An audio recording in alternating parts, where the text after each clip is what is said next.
Hey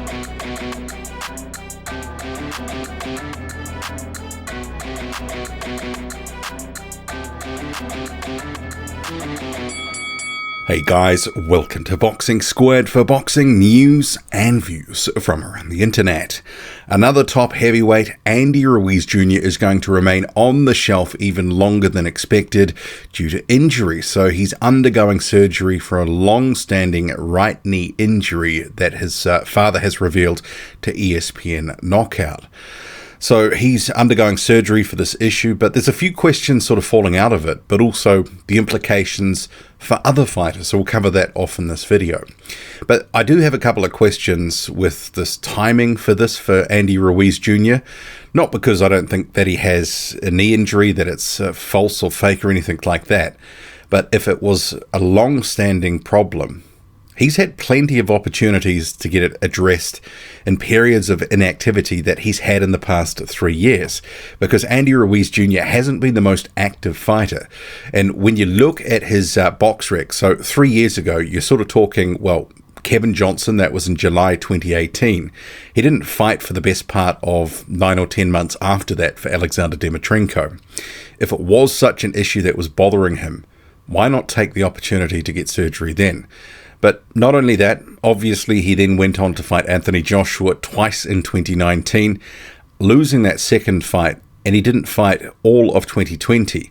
So there was a period of time after the Joshua loss in December 2019 to even before the pandemic hit, 3 or 4 months, that if it was such an issue, why wouldn't you get it addressed then? Because typically, if there is an issue that requires surgery, that it's a chronic injury, fighters will get surgery almost immediately after a fight, after a loss in particular, because there will be a rebuild. So, you know, you have to question, why hasn't this happened earlier if it was such an issue?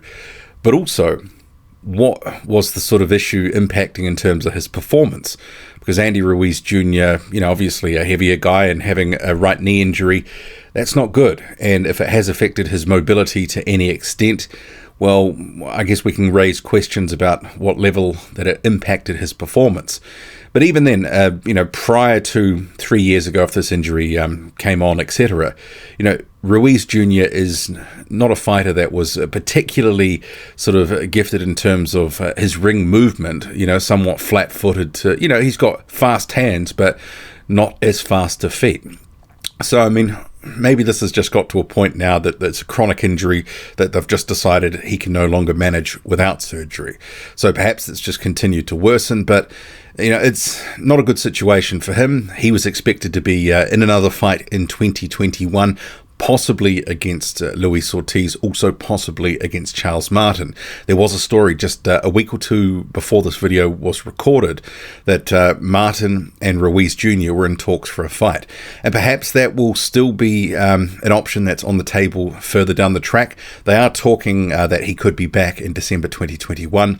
But if this injury is such that it's requiring surgery, we're already deep into August when he's having that surgery, December seems like a very optimistic timetable for Andy Ruiz Jr., who in the past, 3 or 4 years, has only fought 5 times.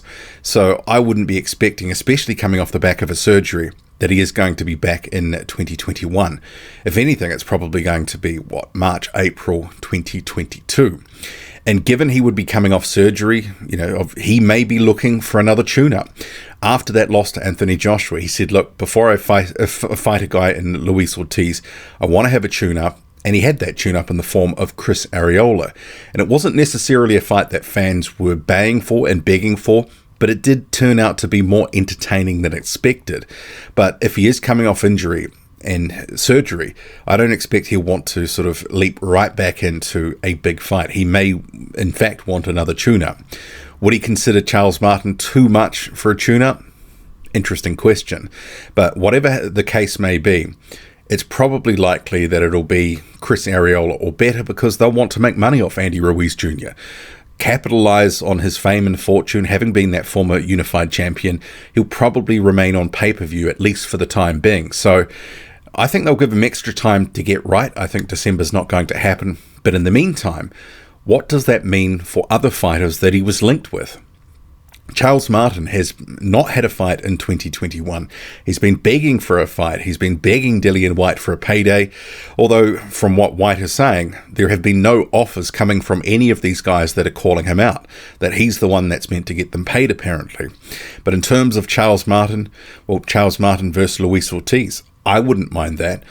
Although I'm not so sure that's a great matchup for Martin, because I think Luis Ortiz, with his counterpunching, his ring craft, I think a guy in Charles Martin who is kind of sluggish in terms of his foot movement.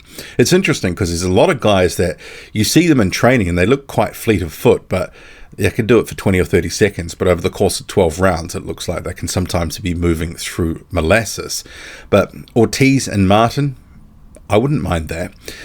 And it sort of becomes a question, especially for Charles Martin. Well, who can he actually face within the PBC stable? Because he's fought most of them. He has fought a lot of guys in that PBC stable. So, yeah, it's interesting. I mean, you can't recycle Adam Kovnatsky, Gerald Washington.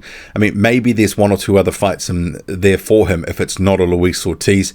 Perhaps they could look into bring someone like an Otto Wallin. I mean, I will have to see. There's some independent guys like Wallin who himself, Wallin has been calling for fights, posted something on social media the other day, a bit frustrated not having a fight scheduled.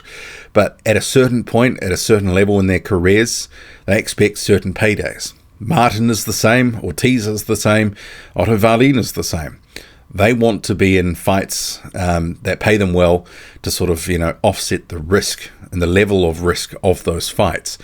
So Martin, Ortiz, there's a couple of other names. I mean, they could recycle Areola for one of those guys, I guess.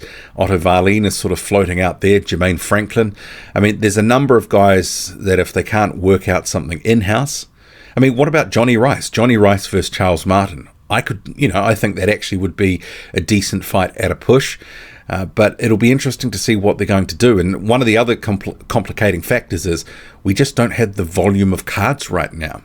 Although there seems to be, quite a few cards in general, they're not featuring a lot of heavyweights. The schedule is awfully thin. So when you look at that, and some of these guys only fight once or twice at the best of times, in these pandemic eras with the paydays that these guys command, we're seeing less of them even, I mean, it just is what it is at this point. So I hope we see all of these guys back soon, and all the best to Andy Ruiz Jr. with his recovery. What do you make of it all? Drop a comment loud and often. Hit like, hit subscribe, follow me on Twitter, boxing_squared. I'm out.